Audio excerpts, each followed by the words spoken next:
What was 2023's hottest hi-fi product? I'd argue that it was Eversolo's DMP-A6 music streamer. And then what is going to be, more likely than not, 2024's hottest hi-fi product?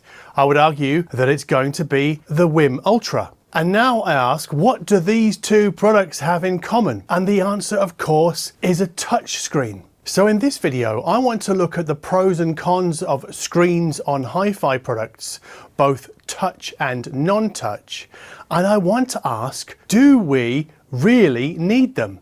And then I want to ask, how might we do it better? This episode is brought to you by AudioQuest. With products to fill every need and prices to suit every budget, AudioQuest is made for you.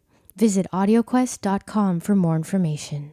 In the last 10 years or so, full color displays have become commonplace on streaming DACs and amplifiers and hi-fi products.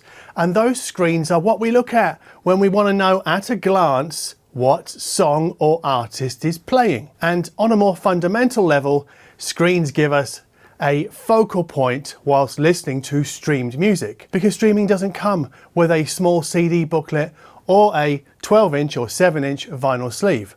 And those same screens can also tell us the stream's resolution, the track's progress, and its volume level. But those screens, they aren't all alike. Some are touch sensitive and some are not. So, 3 examples of those that aren't touch are the NAIM Uniti Atom, the Cambridge Audio Evo 150, and the Audiolab 9000A. And in those cases, we have to use each device's control knobs and buttons to make things happen on the non-touch screen. But with the FiiO R7 and R9, the NAIM M66 and the Eversolo DMP-A6 and A8, we can use the buttons and the knobs, but we don't have to, because those screens are touch sensitive. Now, touch screens allow the manufacturer to essentially remove the need for physical buttons for fewer possible points of failure and maybe a more minimalist aesthetic, right? Now, one example is NAD's M10, which is currently in V2 status. And on that unit, our only hands-on control comes via its front panel touchscreen. There are no knobs or buttons or switches or anything like that. But when fronting an Android operating system, touchscreens can also give us access to what I think is a broader range of streaming apps. And most notable of those extra streaming apps is Apple Music. So the Eversolo DMP-A6 and A8 and the FiiO R7 and R9 put Apple Music on the device itself. And before their arrival, we'd have to send an Apple Music stream to a Google Chromecast input or an Apple AirPlay input. Now, yes, of course, I know you can use an iPad for Apple Music, but you cannot select music on it remotely. Yes, I know there's an Apple Remote app, but it doesn't work with Apple Music streams.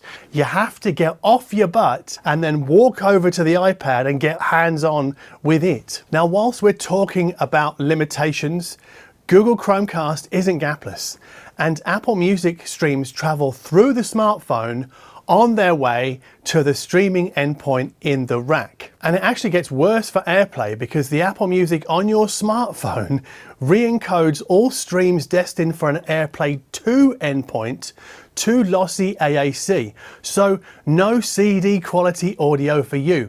We made a video about this issue last year, and I wrote a follow-up article a few weeks ago, so links in the description box below for those. But it goes further, because the Eversolo and the FiiO don't work in the same way. So if we're using the FiiO, we can install any streaming app we want from the Google Play Store, because the Google Play Store is baked into the FiiO's Android operating system. But the Eversolo, on the other hand, runs a heavily customized version of Android with no Google Play Store. So that means we can only install the streaming apps that are on Eversolo's whitelist, so on the device. And if our chosen app isn't yet whitelisted, we can try our luck with sideloading the app's APK file, but results, I've got to say, in my experience, can be mixed. So, to summarize so far, display screens can give us something to look at whilst we're listening. They can provide at-a-glance access to useful information, extra information, and in the case of touchscreens, they broaden streaming app accessibility. I think that's the right word. So you might rightfully wonder, where's the beef?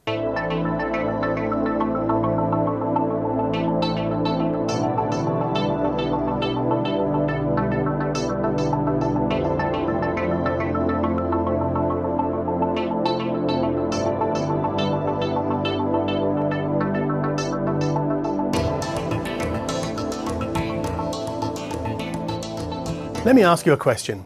What use is a screen showing cover art and artist and album information if it is so small that we have to squint to read it from the listening position? So in recent weeks, I have tried and failed to read the volume level from the WiiM MU2's 3.5-inch front panel display whilst sat here on my sofa, and the WiiM is over there on my low board. Now, most streaming DAC and amplifier screens measure only a few inches across. They're not as small as the WiiM's, but they're not much bigger. So for example, the M10V2 screen measures 7 inches across its diagonal. The Cambridge Audio EVA 150, yeah, that's 7 inches as well, I think. And the NAIM Uniti Atom screen is only a 5-incher. So if we consider smartphones for a moment, the Sony Xperia 1 Mark V, I use this Sony in the day-to-day, and that has a 6.5-inch screen. But if you're using an iPhone 14 Pro Max, that has a 7-inch screen, and so too does the Galaxy S24 Ultra. So ask yourself, right, would you place any of those smartphones under your TV, activate a streaming apps now playing screen, and then sit down on the couch and try to read it from the listening position? Because I wouldn't. It just wouldn't work. And it's not only a matter of size.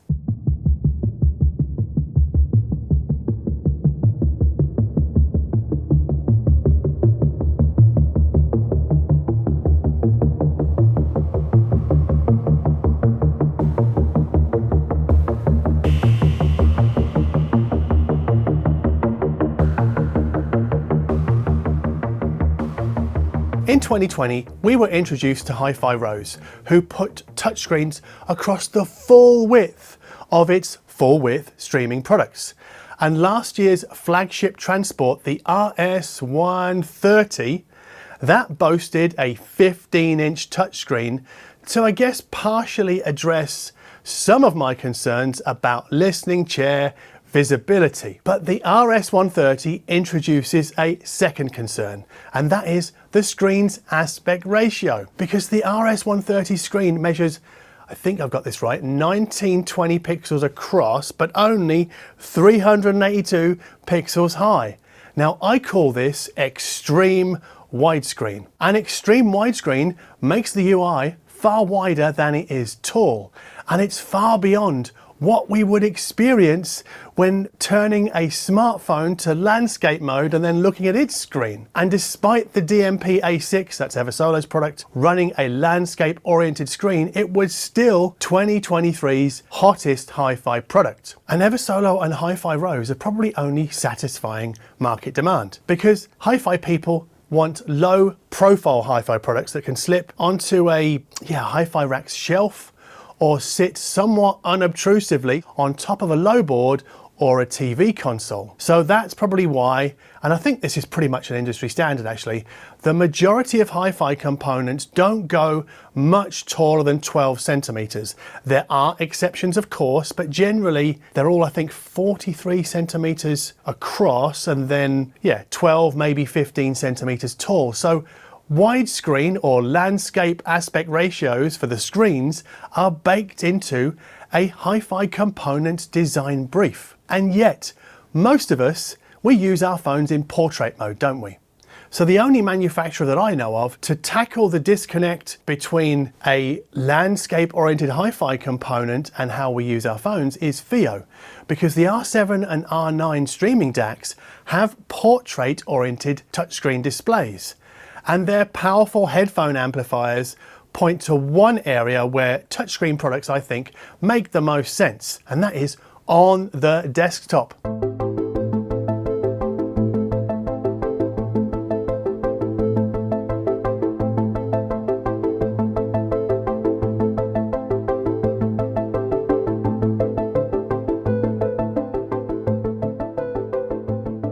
Okay, but if we put our streaming DAC or amplifier into a hi-fi rack or onto a low board, it's not even close to eye level when we're standing in front of it, right?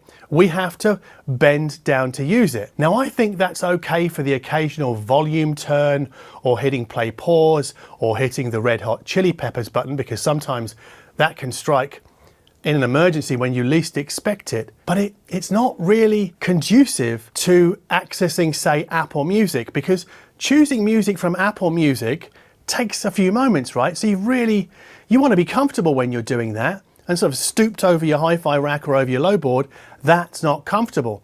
I know I'm 2 meters tall, but even for shorter people than me, it's not going to be great. You're going to have to pull up a chair, or you're going to have to sit on the floor. And even if our touchscreen component enjoys top shelf treatment, we still have to bend down a little bit to get hands-on with its UI. But wait, because Eversolo's Cast app mirrors the DMP-A6's and A8's display on a smartphone so that we can use it wherever our smartphone is. And I think that's pretty darn clever. And FiiO's control app works in the same way, but I think with a more obvious interface lag. So I'm sure you're way ahead of me right now. If we can touch a smartphone app to select and play music or change a setting, why do we need touch control on the device itself? For example, right, the WiiM Ultra's touchscreen can only handle a selection of all that's available inside the WiiM Home app. And if I can change inputs or adjust EQ inside the WiiM Home app,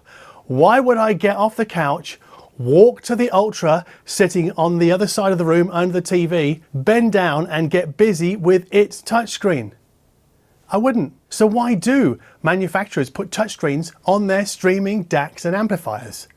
Well, I think the short answer is that it helps sell units, because touchscreens lend hi-fi products a certain wow factor, a sense of technological advancement that gives them the edge over the competition. But I suspect that edge is more emotional than logical, and I call this situation audiophile catnip. But what do you think? Well, I already know the answer to that because I ran a poll on this topic a few months back, and I asked you, when considering a network streamer or a streaming DAC or a streaming amplifier, which of the following options, or a few options, which of those options best describes your requirements? But in the results, two things for me stood out.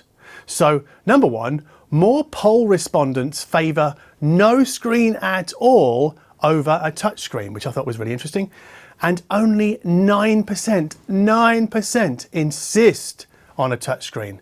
And I think, again, that's super interesting.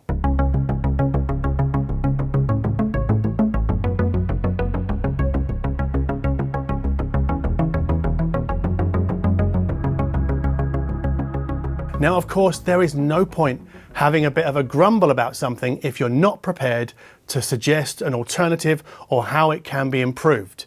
So now we have to ask, how can hi-fi hardware better show now playing information to listeners? Now, one obvious answer is the TV. So I prefer to browse Apple Music on the Apple TV app than the front of a FiiO or an Eversolo. Now, why is that? Well, it's far more comfortable for me to sit on the couch right here than on the floor in front of the FiiO or the Eversolo. But it's not only that.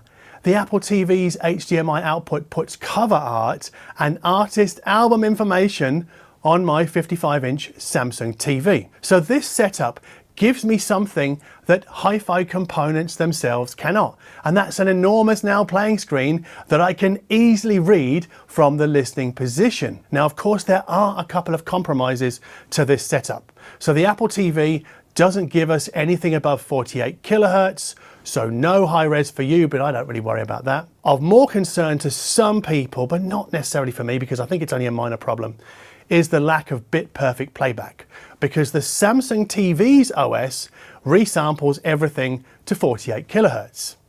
Now this is less of an issue, I think, for Spotify, and many modern TVs have a Spotify app. Right? So if we stream Spotify Connect to the TV app, we automatically have Spotify's now playing info writ large on the TV. And as with Apple Music, the digital audio stream leaves the TV and enters the DAC via its HDMI ARC or Toslink inputs. Now, unfortunately, Tidal Connect doesn't work this way, as its TV app is almost entirely focused on music video content. But what if we solve the bit perfect problem by splitting the signal? So essentially have the TV process the now playing screen, but not the audio data. Or data. Data or data, take your pick. And this signal split can be done by Roon. So with a Google Chromecast TV streamer, we can stream audio to a Roon ready endpoint like the WiiM Ultra, but have the Roon server send the visual now playing information to the Chromecast that's connected to the TV. But don't buy Chromecast yet, because I think there's a radically different looking Google TV streamer coming in the next month or so. And Apple TV users can use, as I do, a third-party app called TV Remote to host Roon's now playing information. We put this pretty much in every video that we make. And that TV Remote app also allows for some very basic library browsing and song and album selection, but it's a bit clunky. But again, this is a third-party app. It is not developed by Roon themselves. But I would like to thank Roon for sponsoring this video. But yeah, I know, not everybody uses Roon. So rather than the manufacturer spending money on a touchscreen or normal screen on the front panel of their streaming capable products, I would suggest that those funds might be better spent on an HDMI output. So as we saw in a recent video, the Marantz Stereo 70S effectively already does this. So it has a tiny porthole display on the front, but it's nothing that would display cover art, but it has an HDMI output. So the internal HiOS streamer and the internal DAC handles the digital audio stream, but the HDMI output then sends now playing information to a connected TV. And this works for Spotify Connect, Tidal Connect, and Apple AirPlay. And I know all of this would be a goer for many of you, as another recent poll told me that 70% of you have a TV between your hi-fi speakers. And the FiiO R9 works in a similar fashion. So its internal hardware handles the stream and its DA conversion, but its HDMI output pipes the now playing information to a connected TV or monitor. Now, of course, the FiiO, its screen is a portrait-oriented display, so we probably need to orient our monitor, if possible, in portrait mode. But I think that's a minor inconvenience and can be gotten around by just getting a monitor that can be turned sideways. So ask yourself, which is easier to read from the listening position? The TV, or say the WiiM Ultra's tiny touchscreen, which when you're sat here is over there. Now on the WiiM, the cover art is quite literally the size of a postage stamp. And then ask yourself, which is easier to touch? Is it the WiiM Ultra's touchscreen, which is over there, or is it the WiiM Home app on the smartphone, which is more likely than not right here? Now, I'm not picking on the WiiM here, because these questions are valid for any product with a touchscreen or a normal screen. Anyway, what do you think? Drop TV or touchscreen into the comments below to let us know which one you would prefer. Or maybe you use an iPad to host your now playing information. So again, let us know in the comment section below, and subscribe to this channel if you like what we do in general here. Patreon is there for anyone who wants to buy me a cup of coffee to say thank you for this video, or to take in a playlist or two, because we make playlists for pretty much every video. So yeah, thanks ever so much for watching.